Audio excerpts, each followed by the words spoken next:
पंजाब से खबर आई है, खालिस्तान समर्थक अमृतपाल को पंजाब पुलिस ने नकोदर से हिरासत में ले लिया है। उसके साथियों को हिरासत में लिया गया। उनके पास से कई हथियार जो हैं वो भी बरामद किए गए हैं और खबर यह भी आ रही है कि पंजाब सरकार के संपर्क में गृह मंत्रालय है। लगातार गृह मंत्रालय संपर्क में है। गृह मंत्रालय की तरफ से G20 को लेकर अतिरिक्त फोर्स जो है वो भी भेजा गया था और अब हालात को देखते हुए अतिरिक्त फोर्स की तैनाती जो है वो की गई है। साथ ही गृह मंत्रालय तत्पर है कि अगर और जरूरत पड़ती है तो फिर हर संभव मदद दी जाएगी। और इसी खबर पर मेरे सहयोगी नितिन मेरे साथ जुड़ रहे हैं। नितिन, अमृतपाल के गांव की भी कहा जा रहा है पुलिस ने घेराबंदी कर ली। अमृतपाल को लेकर फिलहाल क्या अपडेट आ रही है कि उसके पास क्या ऑप्शन है, कहां उसे ले जाया जा रहा है और कानून के जानकार क्या कह रहे हैं? कितना मजबूत ये शिकंजा है जब पूरी तैयारी के साथ पुलिस ने उसे आज पकड़ा?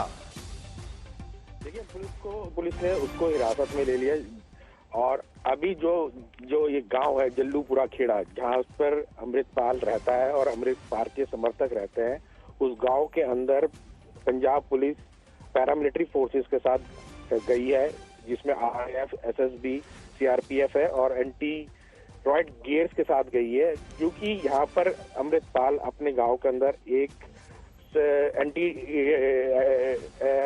नशाबंदी केंद्र चलाता है, जहां पर पुलिस को शक है कि वहां पर कुछ लोग मौजूद हो सकते हैं हथियारों के साथ, तो उनको वहां पर निकालने गई है। तो ये जो पूरा गांव है, इसको अभी पुलिस ने चारों तरफ से घेर रखा है और करीब 2 किलोमीटर पहले ही पूरे गांव को 2 किलोमीटर पहले से ही पूरे गांव की घेराबंदी कर रखी है। जहां तक कि आप बात कर रहे हैं कि इस पूरे मूव को कैसे देखा जाए, इस पूरे मूव को अच्छे तरीके से कैलकुलेट किया गया। एक कोऑर्डिनेशन जो स्टेट और सेंटर का है उसको पूरा इम्प्लीमेंट किया गया। G20 अमृतसर में चल रहा है और जगह जगह पे चप्पे चप्पे पर पुलिस है किसी भी तरीके से इस अरेस्ट का कोई इम्पैक्ट, किसी भी तरह के कोई लॉ एंड ऑर्डर सिचुएशन ना है, उसको इंश्योर किया जा रहा है। उसी के चलते जो गांव है और जहां पर भी ये माना, जहां पर भी देखा जा सकता है कि अमृतपाल के समर्थक हो सकते हैं, उनको राउंड अप किया जा रहा है। और पूरे पंजाब में कल 12 बजे तक के लिए इंटरनेट सर्विसेज बंद कर दी, क्योंकि जिस तरीके से वीडियोस वायरल किए जा रहे थे अमृतपाल को लेकर, उनसे कोई नुकसान ना हो, उससे कोई किसी भी तरह से कानून व्यवस्था खराब ना हो, उसके चलते भी इंटरनेट सर्विसेज बंद कर दी गई है। जी, यहाँ पर कानून के जानकार क्या कह रहे हैं कि अब यहाँ से क्या, और गांव की घेराबंदी जो है या जिस तरह से तैयारियां की गई इस पकड़ने को लेकर, ऐसा लगा कि बड़े ही प्री प्लान तरीके से इस कार्रवाई को अंजाम दिया गया है?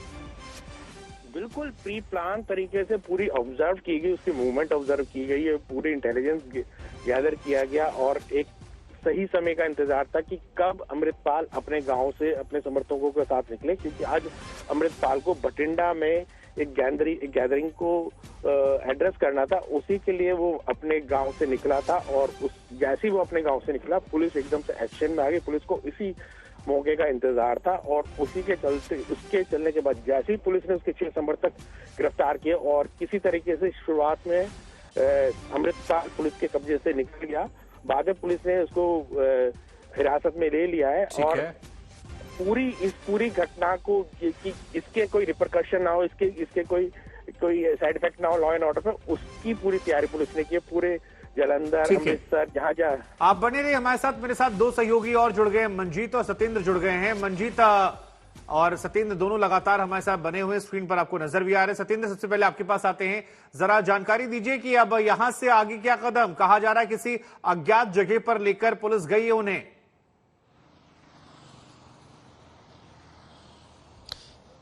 देखिए शुभाकर, जो इसके सहयोगी थे अमृतपाल के, उनको सिधुआ बीट पुलिस स्टेशन में फिलहाल रखा गया है, लेकिन अमृतपाल को पुलिस किसी अनआइडेंटिफाइड लोकेशन पर ले गई है और अज्ञात लोकेशन के बारे में जानकारी नहीं दी जा रही है। दूसरी बात मैं आपको बता दूं, यहां पर अमृतपाल से ज्यादा खतरा इस बात का था कि अमृतपाल के पीछे जो लोग कट्टर समर्थक हैं और जो लोग कहीं ना कहीं खालिस्तानी विचारधारा से प्रभावित है, वो किसी तरह की कानून व्यवस्था को खराब ना करें। लिहाजा पुलिस ने केंद्रीय अर्धसैनिक बलों को जगह जगह पर तैनात कर दिया गया है। जैसा कि अभी हमारे सहयोगी बता रहे थे, जो बड़े बड़े शहर हैं, लुधियाना, जालंधर, तरनतारन, अजनाला, अमृतसर, ये वो बेल्ट है जहां पर अर्धसैनिक बलों के साथ साथ पंजाब पुलिस को भी जो है अलर्ट पर रखा गया है। अलर्ट के अलावा मुस्तैदी के साथ पुलिस बल को तैनात कर दिया गया है। और इसके अलावा जैसा कि तस्वीरें भी आ रही हैं और खबरें भी हमारे पास आ रही है, अमृतपाल का जो पैतृक गांव है उस गांव की भी घेराबंदी पुलिस ने करके रखी हुई है। मैं पहले से लगातार आपको बता रहा था कि ये जो ऑपरेशन आज पंजाब पुलिस ने किया है, इस ऑपरेशन की तैयारियां दरअसल पिछले एक लंबे समय से चल रही थी, लेकिन एक मौके का इंतजार था। चूंकि अमृतसर में G20 शिखर सम्मेलन होना था और उसमें किसी तरह का बाधा ना पड़े, इस तरह की भी सोच सरकार ने रखी थी। पंजाब विधानसभा का अभी सेशन था, बजट सेशन था, तो उस सेशन में भी एक सुर में तमाम राजनीतिक दलों ने, चाहे अपोजिशन पार्टीज हो, सभी ने सरकार से गुजारिश की थी कि अमृतपाल के ऊपर तुरंत रोक लगाया जाए, चूंकि वो पंजाब के लिए खतरा बनता जा रहा है। जिस तरह की भाषा और भाषण का इस्तेमाल वो लगातार कर रहा था, वो पंजाब के साथ साथ देश विरोधी भाषा भी थी। और इसके अलावा अजनाला पुलिस थाने पर जो हुआ, उसके अलावा मोहाली में जिस तरीके से कौमी इंसाफ मोर्चे ने चंडीगढ़ पुलिस के बैरिकेड्स को तोड़ा, पुलिस कर्मियों को घायल किया, तो ये तस्वीरें बता रही थी कि आने वाले समय में जिस तरीके से अमृतपाल अपने समर्थकों की फौज तैयार कर रहा है, अपने आप को ताकतवर बना रहा है, ये आने वाले समय में खतरे की घंटी पंजाब के लिए बन सकता था। और इसको कहीं ना कहीं पंजाब के अलावा जो पाकिस्तान है या फिर कनाडा और अमेरिका में जो खालिस्तान समर्थक है, कट्टर सिख संगठन है, वो भी कहीं ना कहीं सपोर्ट करने लगे थे। और उस सपोर्ट में जगह जगह पर मुहिम चलाई जा रही थी। सिख फॉर जस्टिस के लगातार वीडियो इस तरीके से आ रहे थे और उन वीडियो में लगातार पंजाब के युवकों को उकसाने का काम किया जा रहा